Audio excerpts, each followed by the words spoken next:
Rajagopalan, black health சூப்பர்வைசராக Palladam அரசு ஆரம்ப சுகாதார நிலையத்தில் நான் பணியாற்றி வருகிறேன்.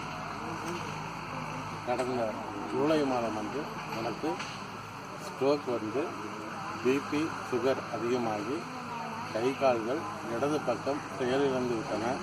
நான் இந்த சிவசக்தி மறுவாழ்வு மையத்துக்கு வரும்பொழுது கை கால்கள் அசைவற்ற நிலையில் படுத்த படுக்கையாக நான் இங்கு வந்தேன். இப்பொழுது இங்கு 3 மாதங்கள் தொடர்ந்து பிசியோதெரப்பி சிகிச்சைகள் தற்போது நன்றாக நடக்கிறேன். கையும் இப்பொழுது நன்றாக ஒரு 75% சரியாக வந்துள்ளது. இந்த சிவசக்தி மறுவாழ்வு மையத்தில் நல்ல சிகிச்சை கொடுப்பதால் இவ்வளவு தூரம் நான் உடல் நலம் தேறி வந்துள்ளேன். வேறு எங்கு சென்றாலும் இது மாதிரி சிகிச்சைகள் அளிக்க இயலாது. இங்கு தொடர் சிகிச்சை பிசியோதெரப்பி கொடுப்பதால் நன்றாக உடல் நலம் தேறி பல பேர் இங்கிருந்து சென்றுள்ளனர். எனக்கும் இங்கு வந்தது பிறகுதான் நம்பிக்கை வந்தது.